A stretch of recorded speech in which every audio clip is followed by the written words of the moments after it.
Have you ever stared at an absolute value inequality and just felt stuck? They can look pretty intimidating. But what if I told you there's a simple secret, one single idea that can solve all of them? Well, today, we are cracking that code. We're going to turn that complex algebra into something that's actually, believe it or not, pretty intuitive. I mean, take a look at this thing. Yikes. Absolute values on both sides, numbers all over the place. It looks like a real mess. But the key to unlocking this, and seriously any problem like it, isn't about some crazy complicated algebra. Nope. It's about one simple idea: distance. Let's see how just, reframing the way we think about it makes all the difference. So, first up, the distance secret. Let's really unlock this core idea, because once you get this, everything else just kind of falls right into place. Okay, so we all learned this definition back in the day, right? The absolute value of a number is just its distance from 0. The absolute value of 5 is 5. The absolute value of -5 is also 5. Simple. But this whole distance idea is way more powerful than we usually give it credit for. And this is where it gets really cool. The expression x minus c isn't just a bunch of symbols. It's actually asking a question. It's asking, hey, what's the distance between some number x and some other number c? Thinking about it this way, as a question about distance, that is the key that unlocks everything else we're about to do. So that brings us to section 2, the 2 key rules. Because once you start thinking in terms of distance, every single one of these problems boils down to one of 2 fundamental rules. Let's break them down. And here they are. It's that simple. If you have a less than sign, you're looking for points that are close by, right? So the solution is going to be sandwiched between 2 numbers. It becomes an and statement. But if you have a greater than sign, you're looking for points that are far away. So the solution splits and goes in 2 opposite directions. That's your or statement. So let's zoom in on that less than case. If we say the absolute value of x is less than 3, what are we really asking? We're asking, which numbers have a distance from 0 that is less than 3? Well, the answer is all the numbers that are kind of squished in between -3 and +3. So we write it as this one compact 3-part inequality. And visually, it looks exactly like you'd think. The solution is everything in that shaded region, literally sandwiched between -3 and 3. And those open circles just mean that the numbers -3 and 3 themselves aren't part of the solution. Okay, so what about the flip side? Greater than. If the absolute value of x is greater than 3, now the question is, which numbers have a distance from 0 that's more than 3? Well, these are going to be the numbers way out on the edges of the number line, right?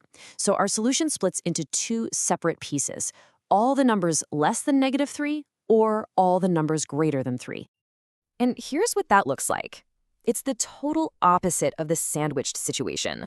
The solutions are these 2 regions that are just heading outward, away from the center. This is the classic look of an or statement on a number line. All right, we've got the core concept. It's all about distance. And we've got our 2 main rules, and versus or.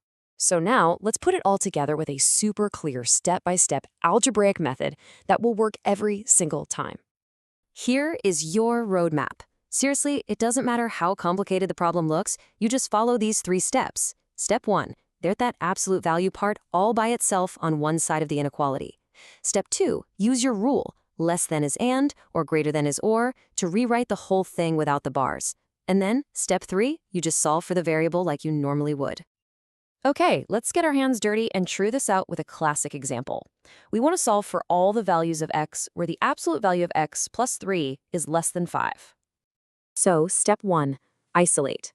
Well, hey, that's already done for us. The absolute value is by itself. Easy. So on to step 2. We see that less than sign, and that's our cue. We use the and rule. We create our sandwich, putting the x plus 3 in the middle, between -5 and +5.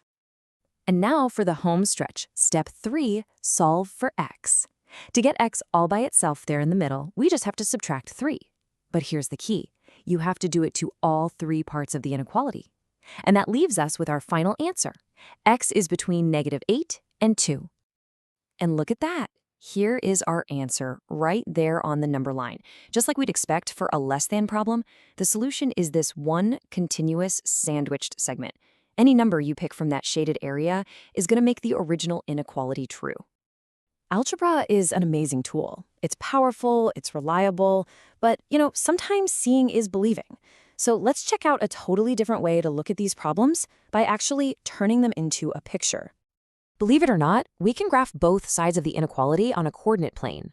Here's the trick.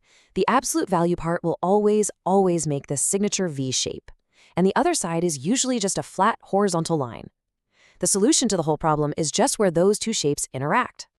So check this out. The graphical method turns this abstract algebra problem into a really simple visual question.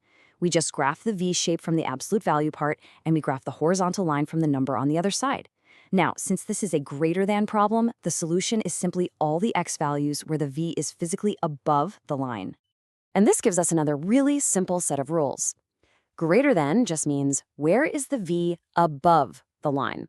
Less than means where is the V below the line. The key thing to remember is that the answer isn't the V itself, but the range of x values on the axis that live directly underneath those parts of the V. Okay, so we can solve these with algebra, we can solve them with graphs. They're like fun little math puzzles. But are you ever going to actually use this? Why does this matter outside of a math classroom? Well, this quote really hits the nail on the head. Anytime, and I mean anytime, you're dealing with a measurement that has some kind of acceptable range of variation, a margin of error or a tolerance, absolute value inequalities are the perfect tool to describe that situation mathematically. And here is the perfect real-world example, a thermostat. Let's say you set it to a perfect 68 degrees. But of course, it's not going to stay at exactly 68.